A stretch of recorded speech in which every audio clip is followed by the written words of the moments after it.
Hey guys, welcome back. It is time for some more Community Starcraft 2, and my name is Magnet, your host.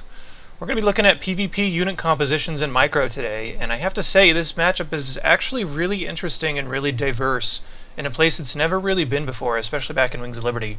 So a lot of people are kind of wondering what they should be doing in these fights. So I'm going to show you how to run 3 different compositions. This is going to be Archon Immortal as the first, Colossus as the second, and Skytoss as the third, mainly in later stages of the game.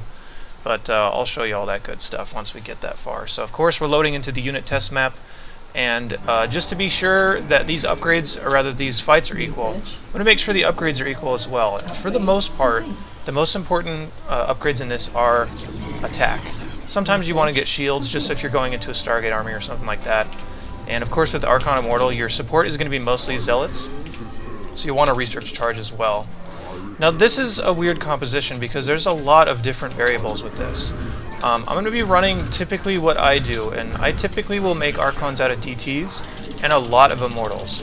And the reasoning is because the Zealots are not that tanky. I mean, they do an okay job sometimes, but especially against other armies of the same composition, which we're going to see on the other side in just a moment. They're going to be also on Archon Immortal, and for the most part, the person that has the more Immortals, the better positioning, stuff like that, is going to win these fights. So I'm going to kind of demonstrate that the higher Immortal count is really going to be what pushes you through. So let me make units for the other side. And of course this is PvP, but we're going to be focusing as if we are the player on the left. So this is the player on the right. Let's say they went for a lot more Zealots and a lot more Archons, and we just went for more Immortals.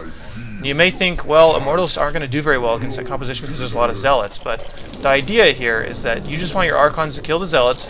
After that, the Immortals can kill everything else.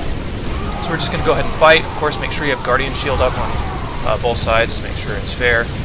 And as you can see, everything's just kind of getting plowed over, but the Immortals in the back haven't really been touched yet. And by the time you get down to this composition where the Immortals are fighting each other, there's not really a whole lot that you can do other than just target down one Immortal at a time. And you can see the Immortal numbers really start to stack, and you can be left over with a lot at the end of those fights. Now we're going to talk about engaging Colossus, and what I'm doing here is I'm showing you that you can load units into the Warp Prism. We're going to have pretty much the same unit composition as before. So you can either load in Immortals, or in this case I'm going to load in Zealots, because the Zealots are going to be pretty worthless against the Colossus. As far as the Colossus beams will just blow them down in a matter of seconds. So what I'm going to do is I have 2 Warp Prisms, a lot of Archons, or rather a lot of Immortals once again, and I'm just going to attack with this Colossus army. I'm going to show you guys what you can do to engage these.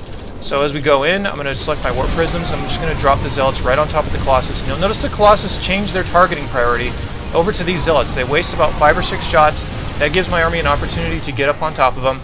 And in the meantime, if you can warp in with those Warp Prisms behind them, then that leaves there no escape for the Colossus whatsoever. So that's a good way to engage Colossus armies with Archon Immortal. However, once it gets up to ridiculously high Colossus counts, your composition stops working, and you have to start supporting your army with Tempests. So once you get to that point, ideally you'll have no Zealots, and what you want to do, let's say your army's caught out in the middle of the map here. Let's say he's attacking you, and you know you can't engage this with your ground army straight up, so you just run away your ground army, select your Tempest, and start targeting Colossus down. Sometimes they might have a lot of Stalkers here supporting, which we can see. Try to keep everything alive as long as you can and eliminate as many Colossus from the battle.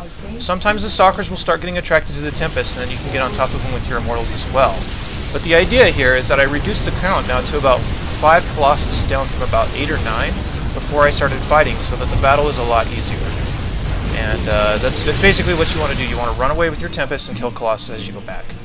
Sometimes people might be running some Stargate armies, such as a lot of Void Rays, against this composition, so I'm going to show you what to do against that. And in this case, I have no Immortals now, because they're really not going to do much against this composition, which is Void Ray, Zealot, Archon. So as he heads in here, I do have Storm researched, and what you want to do is you want to get your Templar out in front and make him walk through storms if he wants to engage you. So if he does, and he walks through all 4 of your storms that you might have, for example, then all of a sudden he has to fight Archons, which are really good at taking Void Ray damage. The Stalkers will be there to support, and you should be able to clean this up fairly easily. But the idea is that the Storm really does make a huge difference, but you don't want too many. Maybe 4, and you need him to take the Storm damage before you actually fight. So now we're going to take a look at Colossus plus support armies. This is going to be mainly about how to integrate Colossus in your composition. In this case, this is going to be against Zealot, Archon, Immortal once again. And you'll notice I only have 3 Colossus and pretty much the same type of unit composition. The only difference here is that I have 3 Colossus instead of 3 more Immortals. This is a little bit pipe dreamish, but sometimes you can get up to this composition, especially if you're both going Immortal Archon, or if you decide to go Colossus and they just stay on a ton of Immortals like they're supposed to. You really want just a few Colossus and enough Immortals to kind of buffer the damage from his Immortals. So last time we saw the fight come down to Immortal versus Immortal, but in this case it's going to be Immortal Colossus versus Immortal, and the Colossus will do really well at removing the Immortal shields, and we'll see this in the fight. But sometimes you can get up to insane numbers of Colossus, but then you're going to start getting countered by Tempest. So I don't want to advertise that you should just make a ton of Colossus against an Immortal Archon type of army from your opponent. So just a few Colossus and pretty much the same composition as him does really well against this composition. So we'll attack up here, and again we are the player on the left, or at least we're just kind of simulating as that.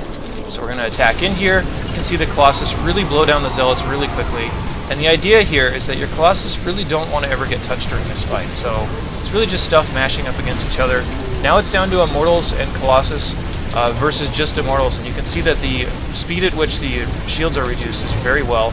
And of course, once again, as I am just targeting my Immortals on each individual one, just to kill them quicker, and you can see you won that battle pretty overwhelmingly.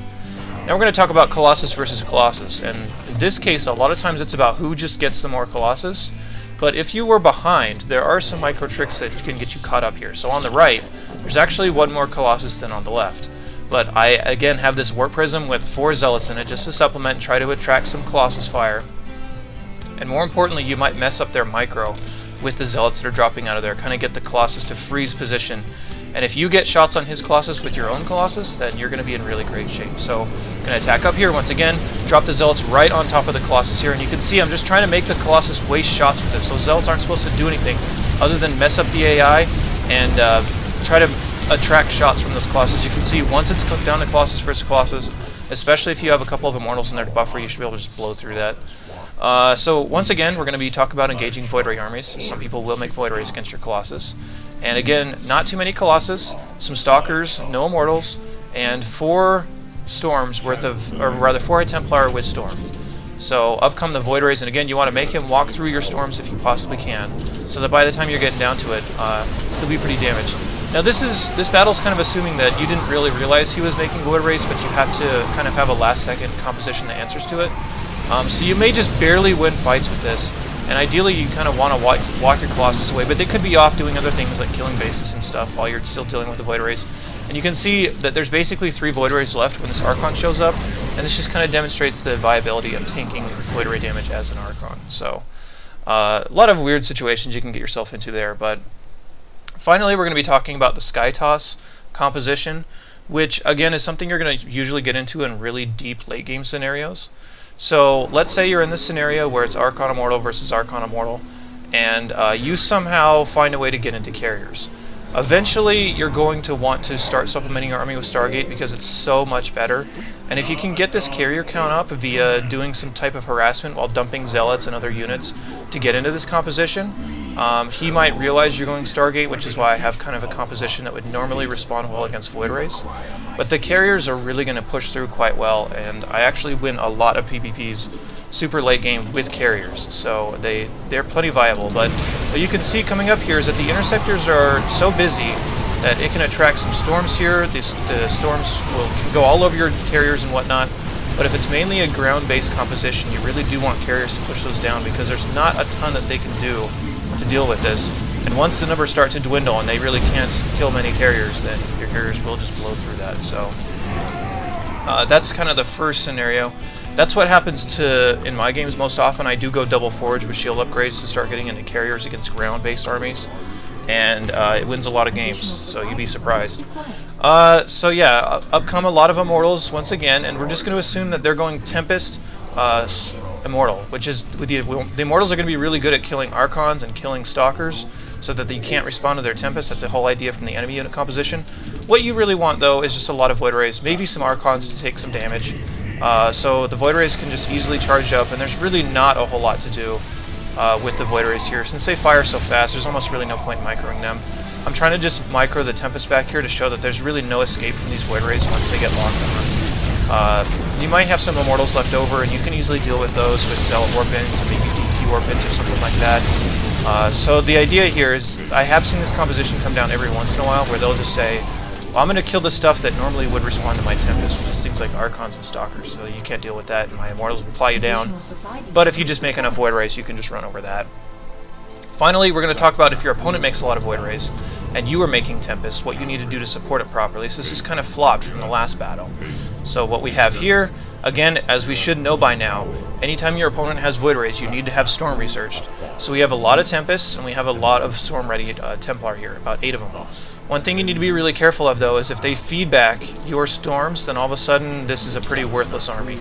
So up come the Tempest. You want them to tank some damage here so your Storms can be landed pretty much willy-nilly. You'll notice I'm just controlling my Templar however I need to, and just try to throw Storms down on the clump of Void Rays the best you possibly can. Sometimes this may be pretty close fights here. As you can see, it's breaking down to the last few units. So I'm just going to merge my Archons here, and you want to try and micro back your Tempest the best you can. I'm kind of being a little bit lazy about that because I know I can win this, but start microing them back just a little bit. And you can see you will come out eventually victorious in that. And the whole idea is that you want to force them to engage into you and force them to walk through storms so that your Tempest can kind of outrange everything at the same time. So hope you guys enjoyed that.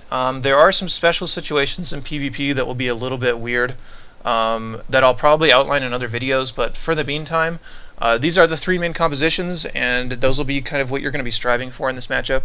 In the meantime, if you guys have any questions or anything, post them down in the comments. Also check out our sponsor, which is se2replaystats.com. They have really cool replay analysis tools that you can check out. So until then, I'll be back with more videos, so stay tuned.